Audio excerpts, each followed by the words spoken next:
Today is Tuesday, May the 19th, 2026. And it's been a while since I have gotten on camera, but I decided I would jump on because sometimes it helps people to appreciate what you're going through when they can see the expression and the emotion on your face. And I've been watching the videos that have been showing up of the street takeover in Ghent in Norfolk this past weekend, and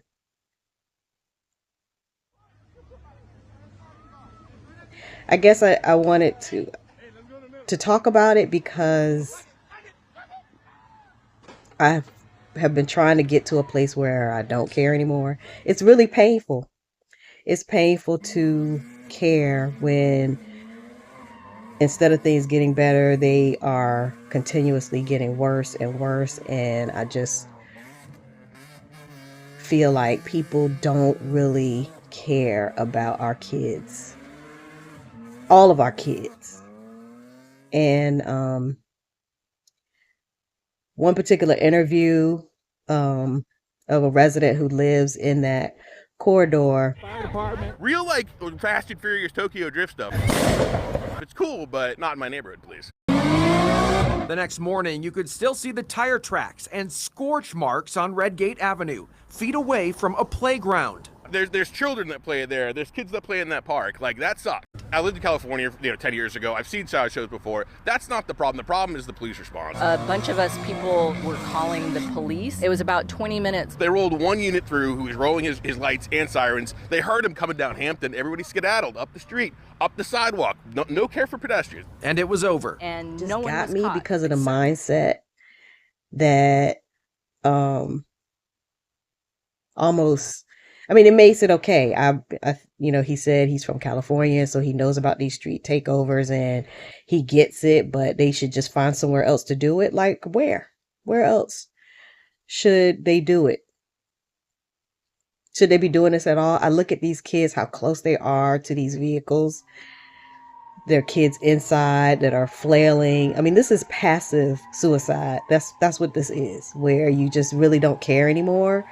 And, if I'm going to go down, and I'm going to go down having a good time. And you have to ask yourself why these kids feel this way. It's not just about them having fun and cutting up and that kind of thing.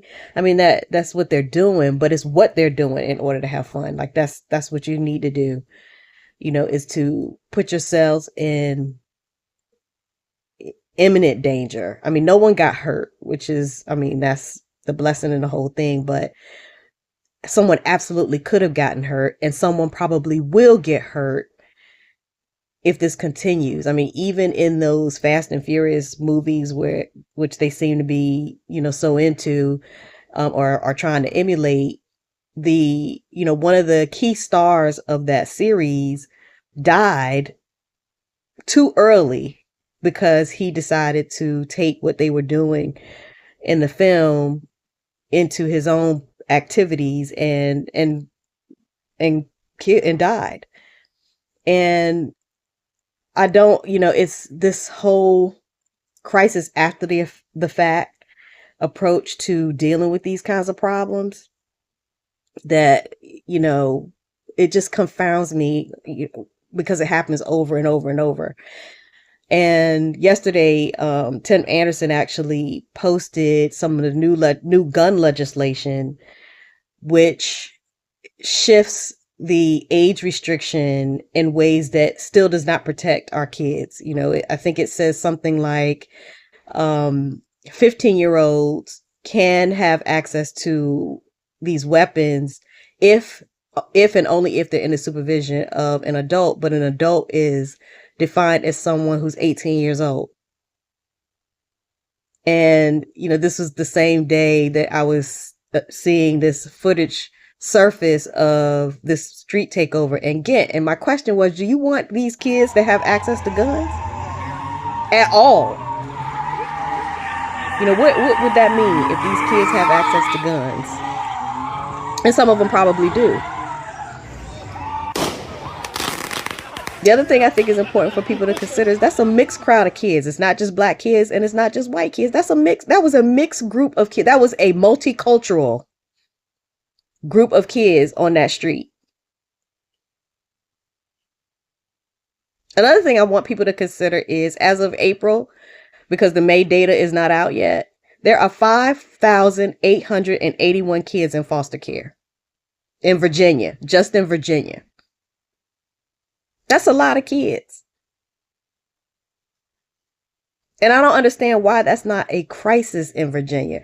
Why would that not, when you have 5,881 kids who need to be removed from their biological parents and families and placed in foster care, why is that not a crisis? What is going on that families are not able to take care of their kids? And people don't ask questions that way. I understand what happened with the gun legislation. People are trying to accommodate all of these various opinions and ideas about what it means to be gun owners and to have guns without fully appreciating the reason why people feel like they need to have these kinds of guns in the first place. You don't need an AK-47 in order to hunt. You don't need a semi-automatic weapon in order to hunt. Why do we have them? Why are they in our communities at all? But, you're trying to accommodate all, people who say that they want the weapons because they want to be able to hunt. They want kids that are 15 to be able to have access to these weapons so that they are able to learn how to hunt. That's kind of the background type of philosophy that someone would have in presenting that argument. But that's not what guns are being used for. I mean, there are some, but that's not the problem. People want legislation that addresses the safety issues. Everyone wants to feel safe in their own homes. So if you feel like you need to have a gun because somebody else has a gun, then what is the problem? It's not hunting unless you hunt people. I was thinking this morning while I was making my coffee, about the difference between people who understand where milk comes from, because there's, you think about kids and, kids have the most interesting ways of perceiving their world because it's new to them. They don't know yet. And so, you tell them we don't have milk and they say, well, why can't you just go to the store and get milk? Because that's where milk comes from. Milk comes from the grocery store. But if all the cows were dead, there would be no milk in the grocery store. And people think, people who run farms, we need people to make sure that milk is in the grocery store. They are intellectually different from those who own the grocery stores and who buy from people who distribute milk, with no appreciation for what is involved in being able to maintain a farm. It's a lot different when you have to maintain living plants and animals than it is to harvest them and then manufacture things to package them in and then ship them and then put them on shelves. You can't set a farming livestock budget in July that'll run through the end of June the following year. It's seasonal. You have to do all that management seasonally and sometimes daily or monthly just to make sure that it continues to produce, right? So it's a different level of intelligence and ability and capability. But, they're thinking, they go out there and they sit down and they, pull teats and milk comes out and it ends up in the grocery store. Or even another, question a kid might ask, well, we can't get milk from the grocery store because we don't have enough money. And they say, well, why don't you just go to the bank and get some more? Because that's where money comes from. It comes from the bank. With no understanding of how it gets to the bank and, or what is required in order to have some in the bank so that you can withdraw it, that kind of thing. But there are people who really think that way. I mean, they intellectually, that's kind of how they function is, money comes from the bank and milk comes from the grocery store. That's where it comes from.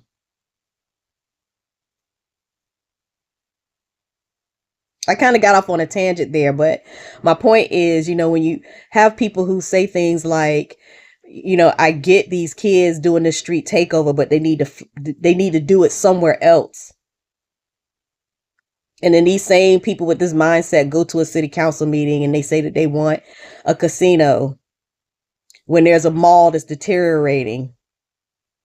And so they want to put it in a baseball parking lot for whatever reason, a space reason, I guess, when they could have used one of the anchor stores in the mall if they really felt like they needed a casino. I mean, what do we need a casino for? They could have put it in the anchor store and then preserved the economy within the mall. But they don't think that way. But they do need service people to staff these places, don't they? And maybe the people who they hope would staff it are out there on the street flipping cars over and, standing close enough to these vehicles as they're spinning out and they can touch the side of the car because they have no regard for their own life and safety.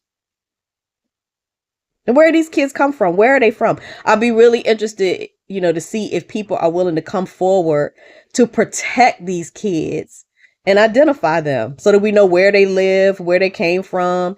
What kind of help do you need? Because you need help. So what kind of help can we give you? Can you be given that might help you to find other ways productive way, meaningful ways to be able to use that energy for your good and for everyone else's good?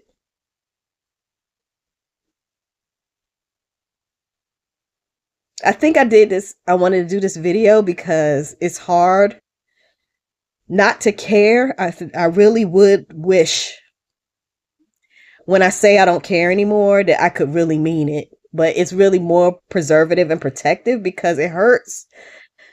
It hurts to have to watch this happening and to feel like I'm the only person that cares. I know I'm not, but it feels that way.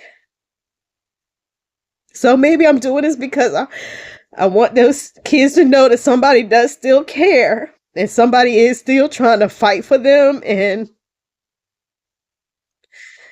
to help the people who could make the necessary changes to protect them. But we need their help in order to be able to do that. Could you use that that destructive energy to help people like me who want to see better for you and for everybody else? Could you do that? Could you find people like me who want to help you, who want you to be able to have fun? I mean, I don't, I don't particularly care for having to live in these conditions either, but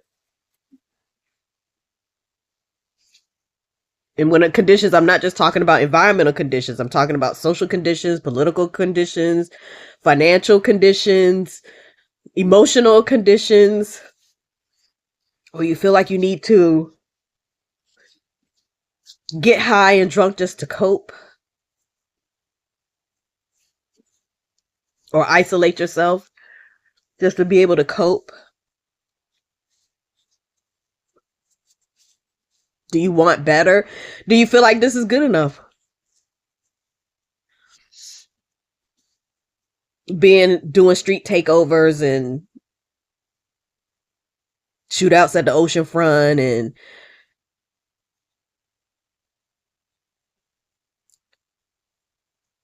do you still have dreams? Do you still dream of a life that's better? And do you believe it could happen?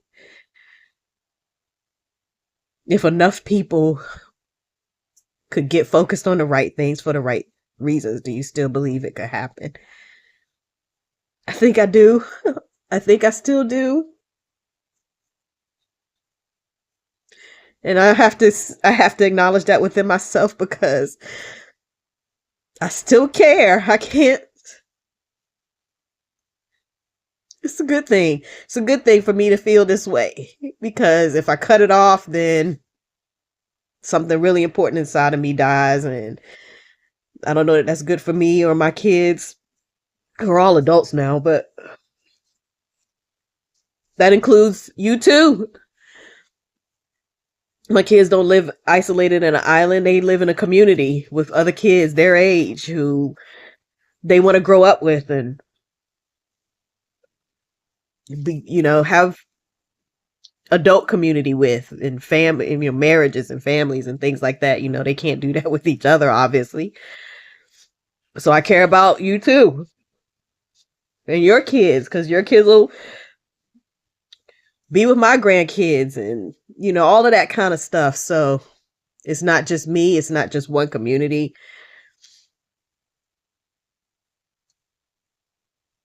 So anyway,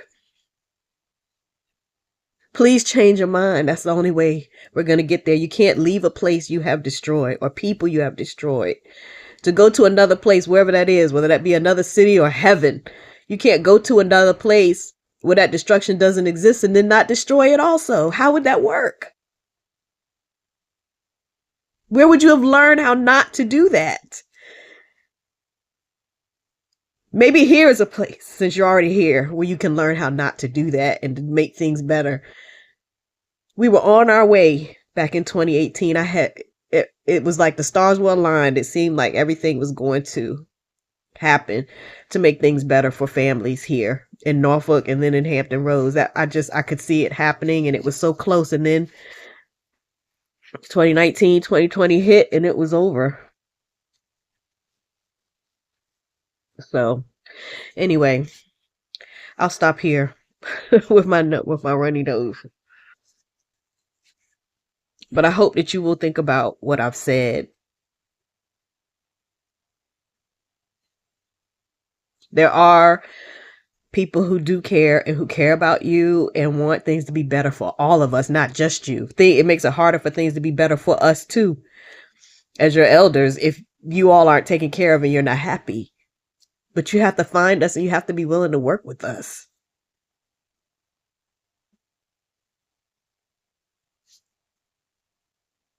New details this morning on the deaths of Fast and Furious star Paul Walker and his friend killed in a fiery car accident over the weekend. Investigators working right now to determine the cause of the wreck. ABC's Cecilia Vega has the story. He is the speed demon who rose to fame in the Fast and Furious blockbusters. And now, this real-life twist that all too closely mirrors the movies he made. We have confirmed 2 DOA. This morning, new details in the joyride that ended in a fiery crash taking actor Paul Walker's life. The driver, Walker's friend, Roger Rodas, was a pro racer with championship titles to his name. This is not his first time driving a car like that. Right.